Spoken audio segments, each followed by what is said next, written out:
Am I really that much to handle? Breaking these niggas down like a camel. You don't really know you are. What's up, Book Space? Welcome back to another video.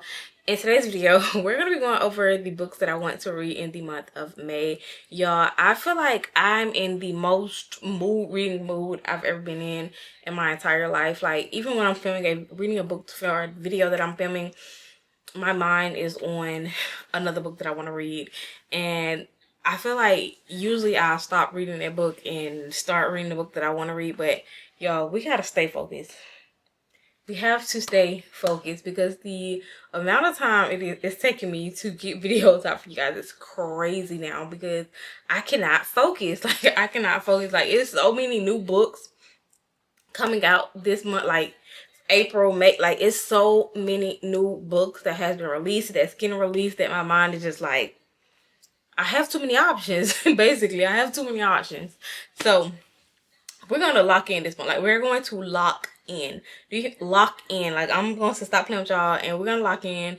And I'm going to have to, like, focus and force myself to, like, sit down and read these books so I can get to the books that I want to read. So I'm going to start running the going, and we're going to dive straight into the books that's on my TBR for this month.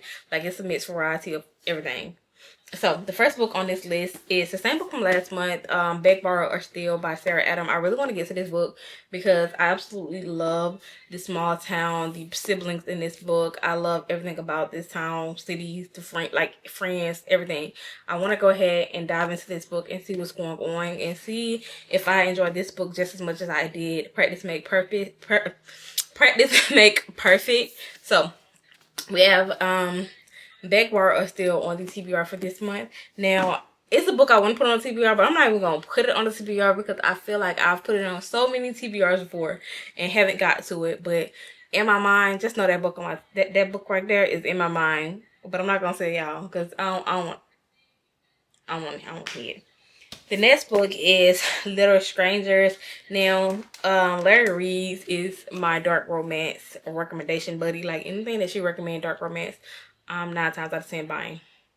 Like, the amount of dark romance I have on my bookshelf behind, like, these books, I remember when the only dark romance I had on my bookshelf was, what is it? The Retelling.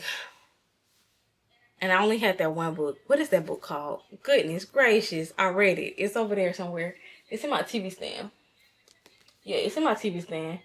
But yeah, that's the only one that I had. But now I have a whole 2 complete shelves of dark romance in my TV stand that I'm pretty sure y'all don't seen. It have books in it, but y'all have never seen inside of it. So it's books in that too. So yeah, but she was reading this in one video and she was talking about how she gave it a 5-star, and y'all know I'm on the market for a 5-star read. And she mentioned this book, so I had to add this into a video that I'm reading. I'm reading dark romance for a week, like I told you guys in my last video. So this will be one of the books that I'm reading. So we have that. Then we have Enchantra, y'all. I read Phantasma and really enjoyed that book. And I had to get this one and see what this was about. This is about the sister, Genevieve. And I want to know if it's going to pick up where and tell, like, what was going on with her mother and what was going on, like, all that stuff. Like, what she ran off to and what she had to go through while she was in Phantasma. Like, I want to know her end of the, her being in Phantasma. I want to know that. I want to know her story and all about it. Like, I just want to know. So we have this on the TBR for this month. And then we also have Fearless by Lauren Roberts, because how, what was it, Reckless in?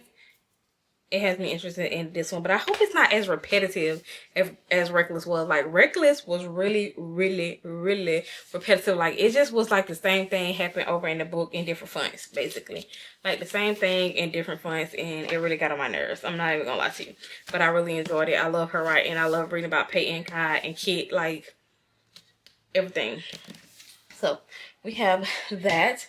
And then y'all, this one, Conditions of Will by Jessa Hastings. A lot of people have been giving this book a 5-star. They're saying like they really enjoy this book so much. Like I said, on the market for a 5-star read, so you guys will be seeing this in a video coming soon, hopefully, because y'all, I need a 5-star, and this is gonna hold me over until the next Daisy Hate book come out. Because listen, what happened to Daisy? What's going on? Like, what is going on with Daisy? What's like, I just need to know how everything's going. But this is gonna hold me over. Like I said, this is about this girl named Georgia, who is a body language. She can read the lie a professional lie detector, as they say. And her mom doesn't get along with her family. Not just her mom. Her whole family doesn't get along. And her father ends up passing away, and she ends up returning home. And it's about that dynamic. Like I said, a lot of people read this book, gave this book a 5 stars, say they enjoyed the crap out of this book. And I honestly cannot wait to dive into it, because Jessa Hastings she's just write like she's writing poetry. Like the quotes, everything about it, like she write like she's honestly writing poetry. And I absolutely love everything she writes. Like although Magnolia Park's books are like very toxic, they're still beautiful. I actually love Daisy Hate books the most out of the series, but I do enjoy Magnolia Park. Like her and BJ are really toxic, but I feel like they did better. I still have to read is it Magnolia Park Into the Dark? I still have to read that. I feel like I don't start that book like 12 times already and haven't finished it, but I'm gonna read this. I need to read this first before I even worry about diving back into Magnolia Park. But I feel like I finished Magnolia Park, Into the Dark, but I don't know. I feel like I read it, but then again my brain was like, you didn't read that book. And then my Goodreads said I haven't read it. So we have this. Then I have a Book of Azrael, y'all. It's the God and Monster books 1. This is book 1. I do have book 2. I just purchased book 2. You will see it in the book haul that I filmed for you guys. But I've been saying a lot of things about this book, hearing a lot of good things about this book. I should have added Babel to my TBR as well, because I've heard a lot of good things about that one. But for now, we're gonna stick to this one right here. And for 1,000 years after the gods' war, the etherworld has known peace. But soon that too will change. An old enemy driven by revenge slowly build an army behind the scenes. Temples are being ransacked in search for an item long lost. The enemy, since the dawn of time, must put aside their differences if they have any hope of survival. So, like I said, a lot of people rate this, giving them 5 stars, saying how much they enjoyed this book. So, yeah. Then we have Dark Matter, y'all.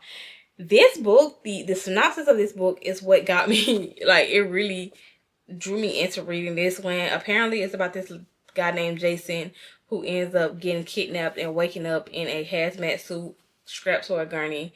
And it's like, welcome back, my friend. Like, in this world he's woken up to, Jason's life is not one he knows. His wife is not his wife. His son was never born. And Jason is not an ordinary college professor, but a celebrated genius who have achieved something remarkable, something impossible. Is it this life or the other life that's a dream? And even if the home he remembers is real, how would Jason make it back to the family he loves? Like, how does man end up knocked out, kidnapped, and wake up with this perfect life? Well, I can't even say perfect, because he want to get back to his family. So yeah, we're most definitely reading this, and once we read it, we're watching the movie.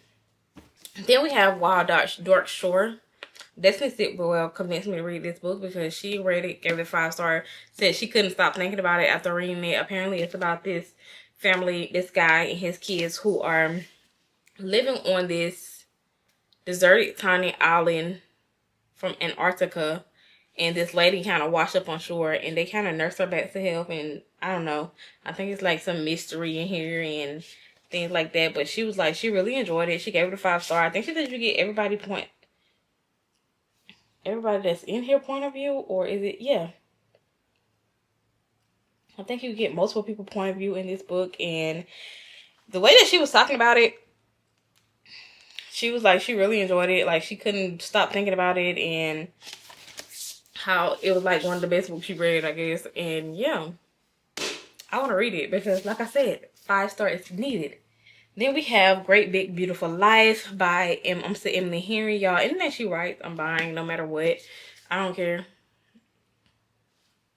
Anything she writes, I'm buying. I hate that it's in a hardback and the rest of her books are in paperback, but who cares? We're going to read it either way. I'll read it on my Kindle because my Kindle has been glued to my hand for the past couple of months. So we're going to be reading this. Apparently, a lot of people say it's not romance focused. So that's good to know about going into it, because I don't want to start reading something and thinking it's about a romance and it isn't. So yeah. Then we have Past the Broken Bridges by Celeste. Y'all, apparently it's about this girl who ended up returning back to her hometown to go to college after when she turned 21, and she ends up running into Paxton, not knowing that he is the same Banks that she used to hang with on the footbridge. They share snacks, share secrets. I guess like her best friend or something. And she ran across this guy, not knowing it's him, and then she figured out it's him. I don't know what happened, but it was cute. It sounded like a cute little romance read. So we have that. And then last but not least, we have Beartown by Fredrik Backman. Fredrik Backman. And a lot of people have been talking about this man writing. Like, they absolutely say he writes the best books, and especially the Beartown series, and how they love everything about this man writing in his books. So I wanted to finally pick up one. The same thing with Krista Hanna. I just don't know what book I want to read by her. Like, my brain, it can only accept one thing at one time. So we're gonna let that be him. So it's Beartown. Apparently it's a hockey town. And when I opened the thing to like get like read like the first couple of lines on the chapter, it started out like this. So yeah, I'm interested in diving into this and seeing if it's as good as everybody said it is. Like, is this man writing going to make me want to continue to read him and read the other books that's in the series? So yeah, these are all the books that's on my May TBR. Hopefully we get through all of them. If not, then get through most of them, because I'm interested in diving into most of these books. So yeah, I'll see you guys in my next video.